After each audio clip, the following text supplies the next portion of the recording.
Ladies and gentlemen, it's that time of the month again where MPJ and its associated members gather together to review the latest rock album. So, welcome to my panel, to Dave, to Ian, to Chris, and to Trish. Welcome, gang. Good morning, everyone. I apologise to everybody in advance for my head cold, so I've been doing lots of muting and snorting, so you don't hear me, and I apologise for any discontinuity on that one. But anyway, if you are new to the show, this is what's going to happen. We're putting two albums together. We're going to rate them out of 5. If they get 23 points, they go automatically into our Album of the Year show, the prestigious Album of the Year show, which will be next month. If they get 20 or more, they could actually get selected by one of our panels as a wild card for our top 20 albums of the year. But without any further ado, who we got today? We have Rival Sons, bizarrely, because we only reviewed them a few months ago, and their new album, Lightbringer, which is a companion album to the previous one, and Gaslight, Anthems, and their album, History Books. So, Ian, we're going to come to you first then, my friend. Let's ask you, Rival Sons and Lightbringer, what did you think?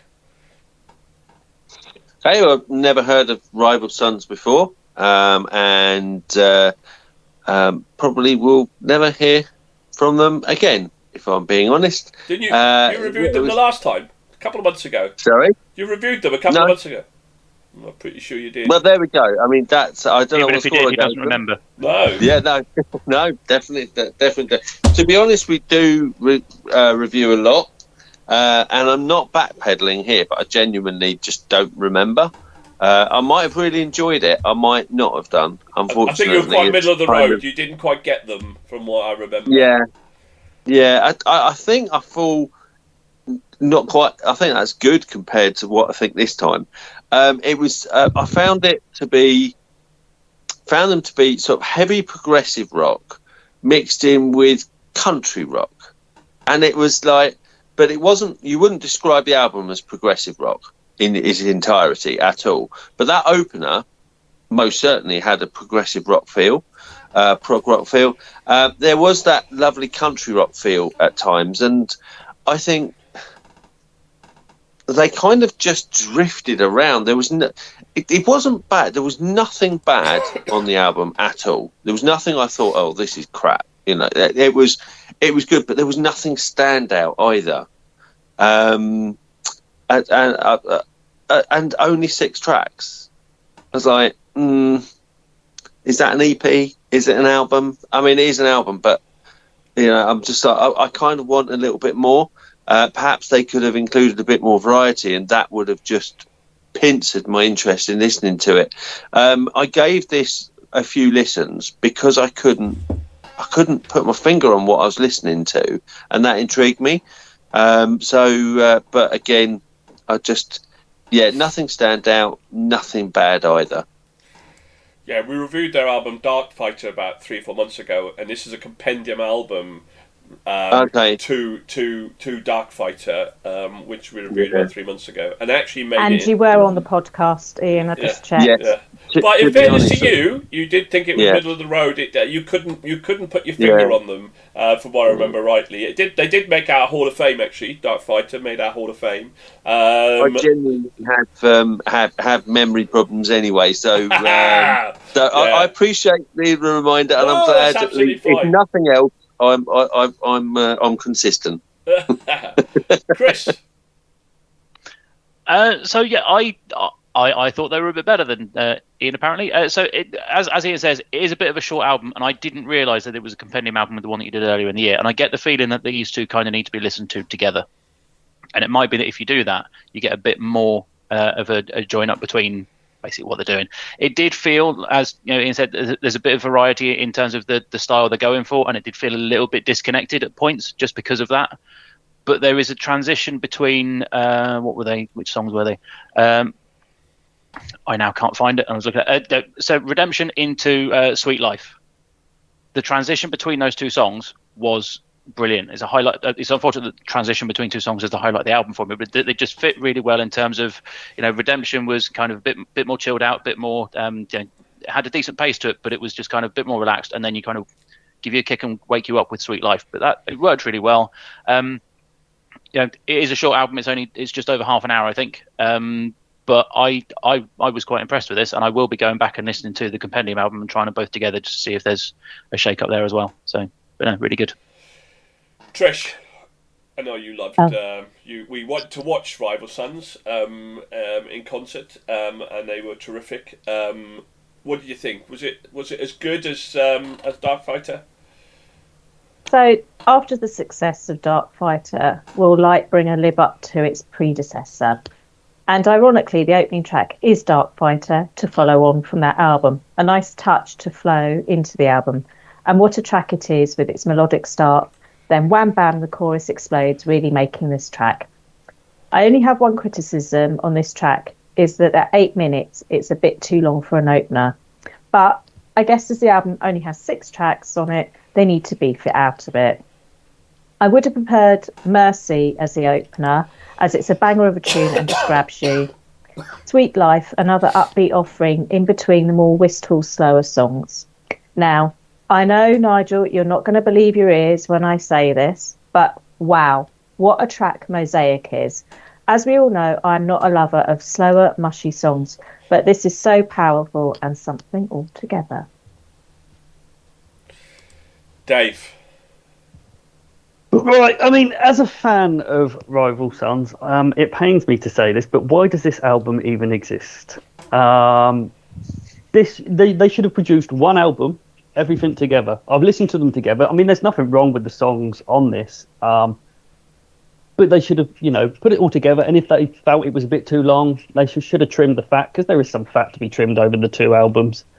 But it just reeks of a cash grab to me. It's just like, well, we've got an album here, we're going to split it in 2 and make you pay for it twice. And it just doesn't sit well with me at all. I mean, as I say, there's nothing stand out about the tracks on this album, but, they're good enough. They're very much up to their sort of standard. But, yeah, I mean, I don't know why it exists. It should have been one album. To say you could have lost a few of the tracks if you felt it was too long. I don't think it would have been, because, I mean, this was only, half an hour, I think. I don't think the first album was all that long. Put it together, one album, job's good. And I don't understand why they split it at all, and it just doesn't sit right with me. Mate, if you have a chocolate bar, and you go, well, I'll have another chocolate bar tomorrow. Just because you had a chocolate bar the day before doesn't mean you're not going to have another chocolate bar the day after, are you? I mean, if you love it and it's there, then why not? This would be chocolate bars don't cost 20 quid a pop. Well, they do when you have a chocolate bar the following day and the following day and the following day. If you bought a chocolate bar recently, it's crazy money. It's not that money. And with Amazon Music and Spotify, you don't have to necessarily pay for it either. So, well, you pay for a monthly subscription. Can I be your chocolate supplier? Because I think I can do you a great deal. Yeah, unfortunately I'm on a diet at the minute. So, but anyway, this was brilliant. This was a fantastic album, and I have struggled to put my finger on what sounds different about Rival Sons to anything, because they do have that country rock kind of vibe without it being different. And I think I finally put my nail on the finger. I think they've got a bit of gospel in there. I think there is gospel music influenced in their music, and I don't think it's. I don't think it's like domination, but there's definitely that sort of gospel kind of tinge to some of their tracks that they kind of have, which I think makes it stand out. And I think I love it. I love harmonising, and the harmonies in some of their songs are just out of this world for me. I just get lost in their music. I can I think Dave, you mentioned when you were reviewing Blackbringer the other day, and her voice would just send you into a bit of a trance. And for me, I think that's what Lightbringer does, and this is what Rival Sons do for me. And unlike any other band that I listen to, it's so different because it got country rock, and that tinge of gospel in there that just makes me, takes me away to do. I just relax so much. I just fall into the lyrics, fall into the harmonies, fall into the melodies, and for the sound for me is just sweet as you. It's just so sweet for me in my personal how I listen to music. Loved it, absolutely loved it. Okay, Gaslight Anthems and their album History Books. Chris, Bit of Gaslight Anthem, heard of them? So I have heard of them before, yes. I can't specifically place any of their back catalogue, though. So I've listened to them, I've liked them, but not enough to call myself a fan. This is very chilled rock as far as I'm concerned. It's you can put it on, it can go in the background. There are a few things that when you've got it on in the background, you will tune back into it and you will pick up particular songs. I think things like The Weatherman was a highlight that really did that for me. It was on in the background while I was at work, and I found myself stopping work to listen to the music, which was great.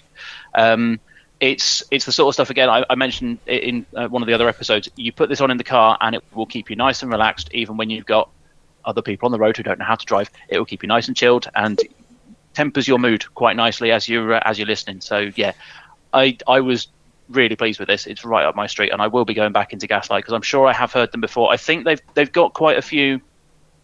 I think they are a side project of another band or another couple of bands that I also listen to. So there's a bit of a blend there in some of the other music I listen to. So I'm picking up notes from other songs. It might be that's why I can't quite place them, because there's 2 or 3 different things that I'm picking up on.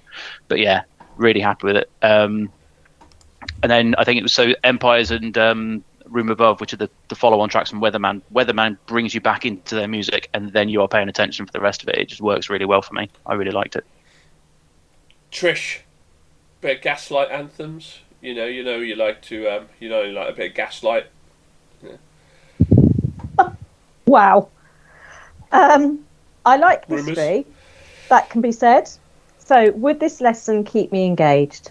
It starts off well with spider bites and history books with the legend that is Bruce Springsteen. As it continued, though, I lost interest at times with Michigan 1975, but then I'm alerted with Little Fires. There are many peaks and troughs for me, so albeit it's a good enjoyable lesson, it's not going to go down in my history books anytime soon. Now, somebody who is destined for greatness and for history, Dave. It's true. Yeah, I've got to agree with Chris. I mean, it's a great chill album. I tend to listen to most albums when I'm driving for work, because I do a lot of driving. And sometimes I can be on the road really, really early. And I found that this is a go-to album for me now. Sort of if I'm on the road sort of 6 a.m, don't fancy anything too hard, this is what I'll listen to. Gets me going for the day. It's a great little album. Standout tracks for me have got to be Little Fires and Empires. Really, really good. It's got a really nice flow to it. Some really nice songwriting throughout the album. And there's still a little bit of energy in there when required. Yeah, it's definitely one I'm going to be going back to for a while, that's for sure. Now, he's chilled, let's face it. One of the most chilled people we know. What do you reckon, Mr. Chilled, Ian? Mr. Chilled, I love it. I think we found quote of the month here with when other people on the road don't know how to drive.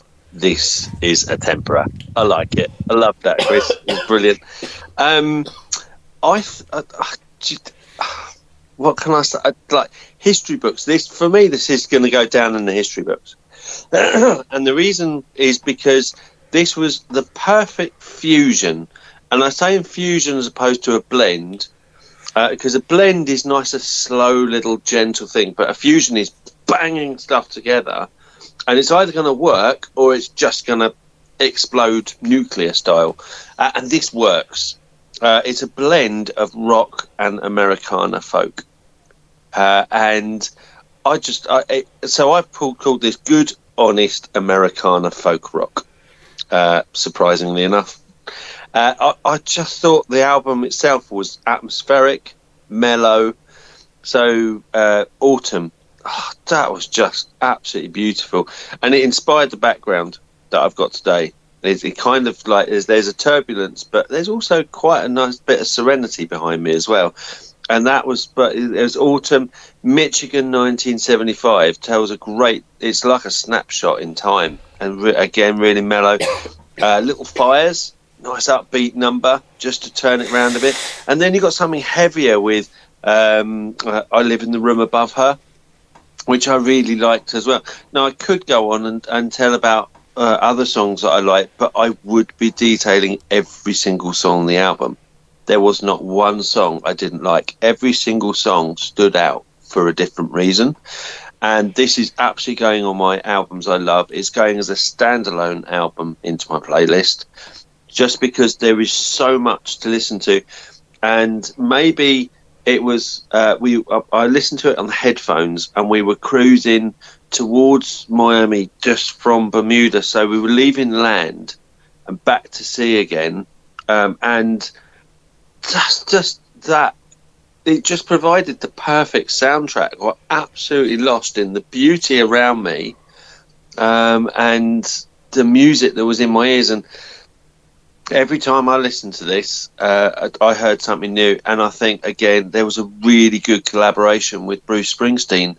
Again, it's not to showcase Springsteen, it's just to use what Springsteen is brilliant at and use that as part of that fusion. And in fact, that's a blend, that one. That's not a fusion, but that blended in Springsteen perfectly. So absolutely love this good, honest Americana folk rock.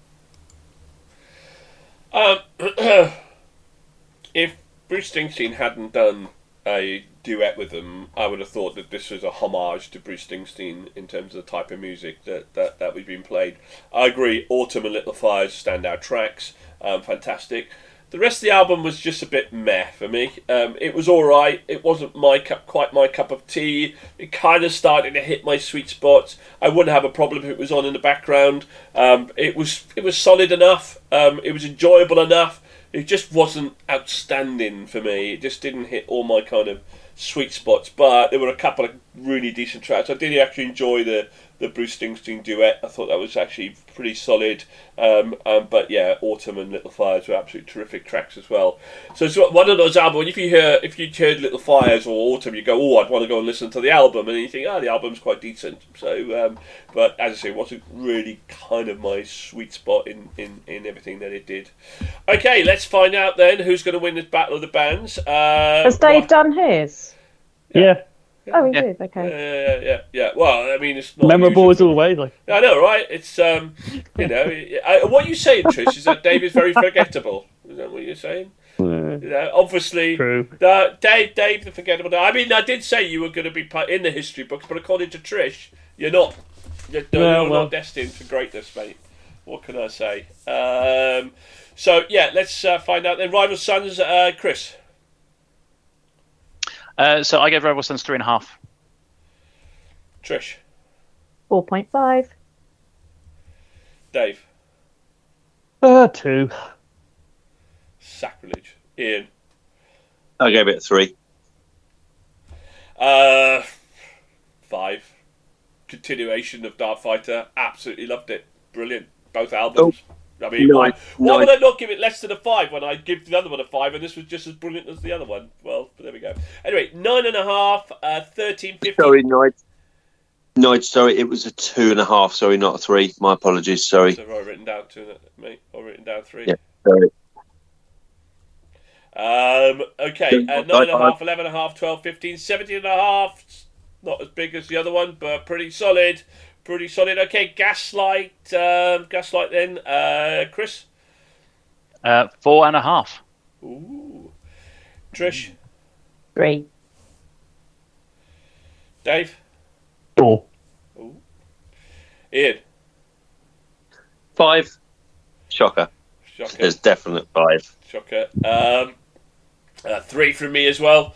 So 9, 6, 10, 14.5, 19.5.